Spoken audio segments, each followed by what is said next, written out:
Good morning, y'all. It's Joe, and today I'm bringing you another episode of Historical Markers, and got the bug flying around my head. Sorry about that. We are in Lawrence County. I've got this new selfie stick, and I can get further away, but I guess I'm still sucky at this. But Lawrence County, it's a little further north than I've been dealing with before. I don't know that I have. I might have driven through here, but I haven't spent any time in Lawrence County, so this is all going to be new to me. I'm excited to see what we're going to find.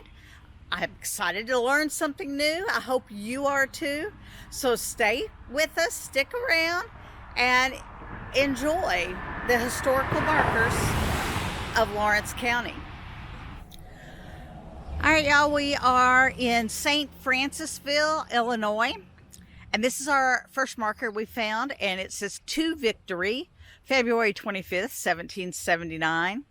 On February 5th, 1779, Colonel George Rogers Clark and his army began the difficult march from Kaskaskia to Fort Sackville at Vincennes. At daybreak on February 21st, they began to cross the swollen Wabash near here. They went on to capture Fort Sackville and thus establish a firm American foothold in the Northwest. All right, y'all, we are here for this cabin in St. Francisville, and this marker says that this cabin was originally constructed by Jules Grand Clair, a Frenchman, from 1855 to 1932, presumably in 1876 on 11th Street. Mr. Grand Clair was the father of Barbara Grand Clair Cunningham and Lucy Grand Clair Garvey of this village. It was donated to the Women's Club of St. Francisville by a grandson, Steve Cunningham, and reconstructed on this site during the summers of 1984 to 1985. The cabin was enlarged with the use of another cabin dating the same period. We are here in St. Francisville, and this is the 13th Street wooden bridge. It's placed on the National Register of Historic Places on April 26th, 2016. 13th Street Bridge, the wooden bridge built in 1909 over the Cairo, Vincennes, and Chicago Railway. The main line was moved from downtown to this location about 1906 to provide a level roadbed. This original bridge was approximately 180 feet long. The main span was 54 feet. It was reconstructed in 1950. In later years, this railroad line through St. Francis was operated by Big Four, Cleveland, Cincinnati, Chicago, and St. Louis Railroad. New York Central ran the last passenger train in 1957, and there's been Penn Central, Conrail, Prairie Central Railway, and the right-of-way was abandoned in 1984, and the rails were then. The bridge remains. Of course, it's closed to traffic, which is probably a very wise thing, but there it is. We are here in St. Francisville in a cemetery for this monument, which says St. Francis Zavier Church, and there's the bell.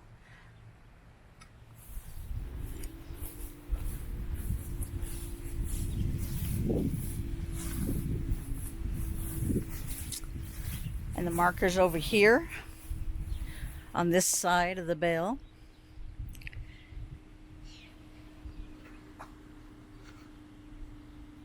And it says, in St. Francis Xavier Church, in memory of the early French missionaries and settlers who came to this area in the late 18th century, and the Catholic faith that they rooted in the lives of the people on the banks of the Wabash River.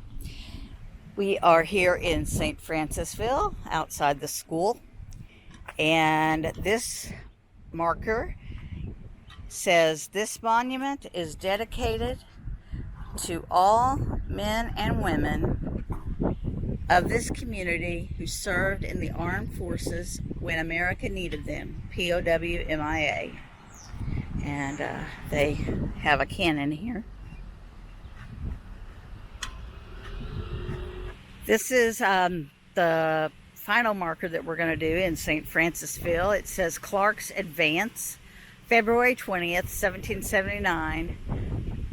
Camp very quiet but hungry, some almost in despair. Many of the Creole volunteers, talking of returning, fell to making more canoes when about 12 o'clock our sentry on the river brought to a boat with 5 Frenchmen from the post, who told us that we were not yet discovered. One of our men killed a deer, which was distributed in camp. Very acceptable. That was from Major Bowman's journal.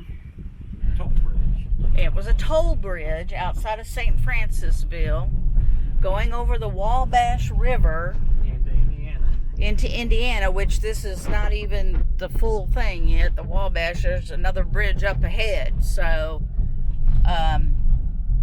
you got to make sure that your lights are on, that people know you're coming, and take turns going across these bridges, because they're 1-lane bridges. Now this is the Wabash. This is the main part of the river, and this is again the wooden planks, one lane bridge.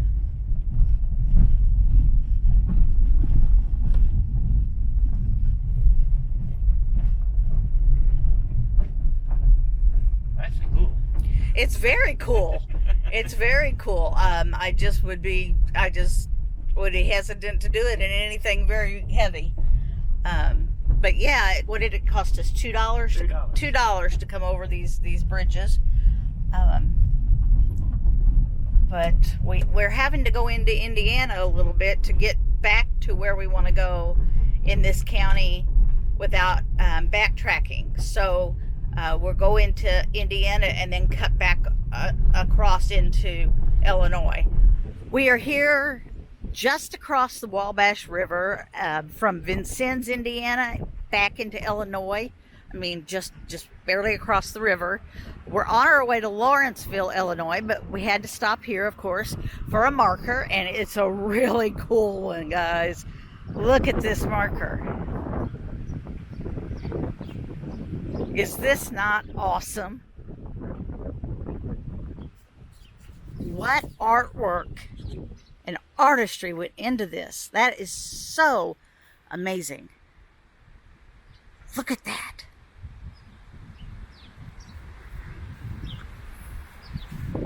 And there he is, a young Abraham Lincoln.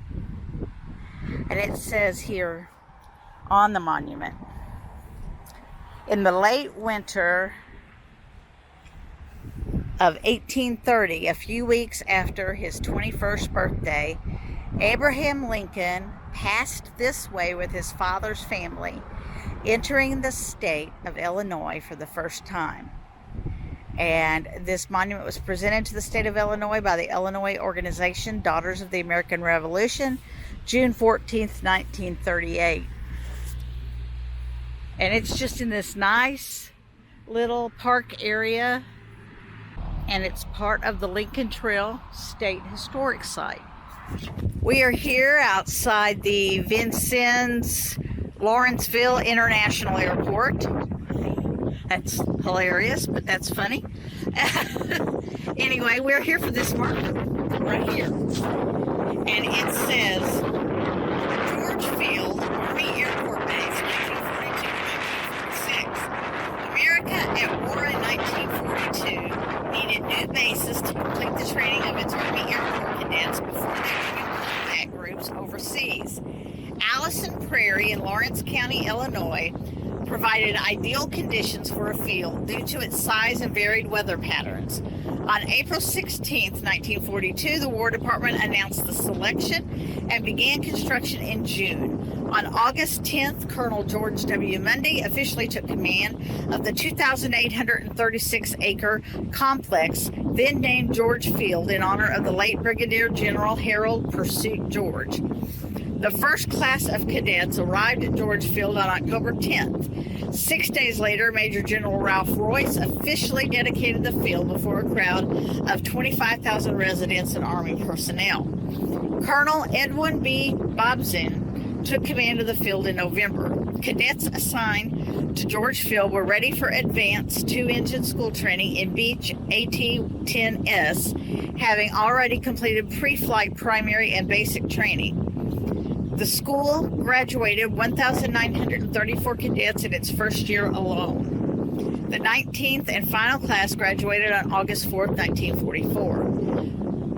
George Field served as a glider towing school after August 15th, 1944, for C-47S towing CG-4A gliders designed to carry up to 24 men. The 805th Troop Carrier Command and Colonel Tracy K. Dorset assumed control of the field until the Army closed it on January 31st, 1946. The federal government deeded the land and the facility to the city of Lawrenceville in 1948. We're here in Lawrenceville, Illinois, outside the current United Healthcare building, for this marker that says Golden Rule Insurance Company, Inc., 1940. Do unto others as you would have them do unto you, the Golden Rule. Founded by Michael Andrew Rooney, November 16, 1940, Golden Rule Insurance was originally headquartered in the Rooney home at 600 State Street, Lawrenceville. History records that Andy and his wife Mary founded Golden Rule on the belief that no company could be successful without the public's trust. Mary Rooney died January 25, 1975, and Michael June 21, 1976. The company has achieved national prominence with offices throughout the United States. We're outside the county courthouse here in Lawrenceville, Illinois. And this marker is for the life on the square. And it says, Lawrenceville's Courthouse Square was a center of community activity for more than 150 years. For decades, the square hosted special events, celebrations, and commemorations, and was a hubbub of enterprise. Oh, that's a good word, hubbub. Hubbub of enterprise as people from the surrounding area came to shop and conduct daily business. Though the square is much quieter today, it is still a special, endearing place. As the scene of so many memories for the residents of Lawrence County, the square remains the heart and soul of Lawrenceville. And there's some pictures. This one says, a state-of-the-art Army tank helped sell World War I. Victory loan war bonds on the square in 1917. The bank building in the background on the corner of 12th and Jefferson Street no longer stands. Then here's a couple of postcards that were of different scenes around the square and down the town area. See that there? Yeah. And that's what this says. Postcards of Courthouse Square. Early 20th century postcards proudly display scenes on the square. In the upper card, the courthouse is seen in a view along State Street. And in the lower card, the white bank building in the distance at the corner of 12th and State Street today houses the Lawrence County Historical Society. So I'll give you another view of both of those. There. And then here's the big picture along the middle there. And it says down here, in 1932, the Texas Company announced the debut of Texaco Fire Chief gasoline with a parade through the square. Lawrenceville and the Texaco refinery were tightly bound. Events at the refinery had huge significance to the residents of the city in Lawrence County. Notice the Texaco filling station that stood on the corner of State and 11th Street. All right, we're still outside the county courthouse here in Lawrenceville, Illinois, and we're here for this marker that says Lincoln in Lawrenceville. In 1840, Abraham Lincoln, as a Whig elector, campaigned in southern Illinois for William Henry Harrison. Here in Lawrenceville on October 28th, he had a dispute with a local physician, William G. Anderson, who the previous August had run as a Democrat and lost the election for state representative in writing to Lincoln on October 30th. Dr. Anderson said that Lincoln was the aggressor in the dispute and that his words imported insult. Lincoln denied the charge, saying that he regretted the incident. We are still outside the courthouse in Lawrenceville for this marker that says Millstones from Smallsburg. And there's the Millstones. I'll get you a closer view of them here in a moment. But let's do the reading first. It says, these millstones were used in the grist mills of John Small in early 1800s. The mills at Smallsburg were important in the pioneer times of Lawrence County, not only as a place for grinding grain, but as the social center of the area. Small's Mill was located on the Embarrass River near its mouth with the Wabash River, about 6 miles to the west of Vincennes, near the Great Road leading to St. Louis and Kaskaskia. Small's Mill was known as Brown's Mill after 1830, when Small's daughter Angeline and her husband, Dr. Joseph Brown, became the owners. All right, here are the millstones. This says Millstones from Small's Mill on the Embarrass River near Billet, 1808. So there they are. And this marker is actually for the Lawrence County Courthouse, which is where we've been for the last few. And it is right here.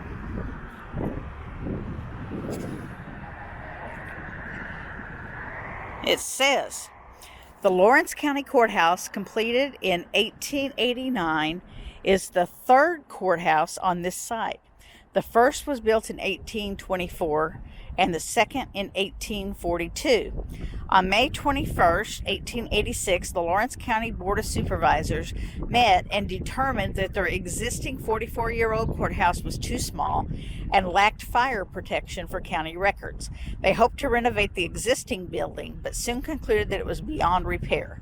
They then began a process to build a new courthouse. After a fitful start, a contract was awarded to H.B. Trester Jr. of Aurora, Indiana, for $29,500. In April of 1889, about 1,000 onlookers attended the cornerstone laying ceremony. 7 months later, November 21st, 1889, the Board of Supervisors received their new courthouse, which stands here today. And this is a picture, a drawing circa 1920 here. And up here's a picture. It says the courthouse workers, 1928, interrupt their work for a photo. This is one of the very few early photos of the courthouse interior. And this 1870s lithograph shows Lawrence County's second courthouse. It was built in 1842, and it was the scene of one of Illinois' most famous trials, the Elizabeth Reed murder trial of 1845. Convicted of poisoning her husband, Reed was hanged on the outskirts of Lawrenceville. She was the only woman ever hanged in Illinois. Wow. Wow. That's really fascinating. This marker is actually on the courthouse here in Lawrenceville, Illinois. This is erected to the memory of the Revolutionary soldiers buried in Lawrence County, and it lists the soldiers. We are in the Red Hills State Park outside the Ash Grove picnic area for this marker here, and it says the Vincennes Tract. The western boundary of the Vincennes Tract passed through this point. The line extended south-southwest 39 miles from present-day Crawford through Lawrence, Wabash, and Edwards counties in Illinois. The Vincennes Tract was 72 miles wide. About 6/7 of it lay in Indiana. The Illinois portion was the first parcel of land in the Illinois country ceded by Indians. The land was ceded in the Treaty of Greenville, August 3rd, 1795, and confirmed in a treaty at Fort Wayne, June 7, 1803. Acting for the United States, William Henry Harrison, governor of Indiana Territory, negotiated the 1803 treaty with the Delaware, Shawnee, Pottawatomie, Miami, Eel River, Way, Kickapoo, Piankashaw, and Kaskaskia tribes. Illinois was then a part of the Indiana Territory.